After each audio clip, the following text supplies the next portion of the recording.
Hi, Amy Lamena here. I'm at the Edison Tech Center in Schenectady, New York with Jim Duggan. Jim has been an urban planner, he's been an architect, and now he's a developer of solar heating systems. Jim, nice to see you. Great to be here, Amy. Can you tell us what a solar heating system is? Solar heating is arranging from the sun the energy into a form that we can use. That's a category of activity that's very different from lighting a match, burning a fuel, plugging in an electric heater, or anything of that sort, because solar radiation is very dispersed, whereas all of those are concentrated in the form of fuel or the electric power. So consequently, the collection system necessary to do that means you must have many square feet out there exposed to the sun or the radiant energy from the sun, because the unit of solar heat is this: BTU per hour per square foot. What does BTU stand for? British Thermal Unit is so a BTU. It's a unit that's been defined by the scientific community for generations now. It is the energy that will raise 1 pound of water 1 degree on the Fahrenheit scale. Okay. And this is 1 pound of water. Okay. On the other hand, if you were to heat air, as I do in the collectors I've developed, that 1 BTU will raise the temperature of a 33¼ inch cube 1 degree. That's a lot more than the water you just showed me. Now, how does this kind of collector work? Like, is it has to be in a bright sunny area? Can it be in a place like Schenectady? It can be in Schenectady, but it's not one of the most favorable places in the country.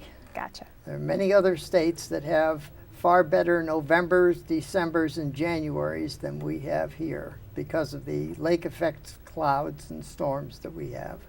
Okay. Now, does this convert solar energy into electrical energy like photovoltaic cells, or? No. All right. What does it do? We're dealing with heat only this time around, and that's a part of the electromagnetic spectrum that's far wider than the narrow band, which is daylight, that then powers photovoltaic cells.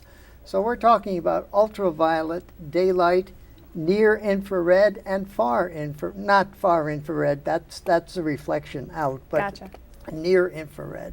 So, And that's a long span of the spectral energy available. all right. So does that means that could you possibly be getting energy still in, say, as the visible light is fading in a day? Yes, if enough diffuse remains, that is reflections from clouds, reflections from a white roof, or from relatively fresh snow out in front of the collector. Oh, okay, cool. And why solar? Why solar energy? Why solar? I think in looking toward the future, in particular, we must abandon more of our conventional fuel usage that we've maintained up to this point, because eventually supplies will become scarce, they'll become much more costly, and they are non-renewable. Solar is renewable. Day after day after day, it might not be in enough quantity that we seek, but it is there. The sun rises and sets. All right, so why haven't we been doing solar so far? We haven't had the economic conditions that would lead people to choose solar over the convenience of natural gas, the hidden nature of natural gas. Most of us are hardly aware that it does so many things in our house.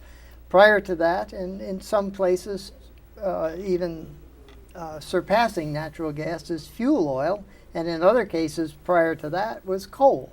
All of those have their consequences. And I think we know about the coal ash tragedies that we've had recently. We certainly know about the shortages of oil, and we know about what happened in the Gulf. But natural gas has its own consequences as well, although it is, of the three, the most benign. Now, once a collector is installed, if you're just using sunlight energy and you're not burning any other fuel, there's no further cost to it, is there?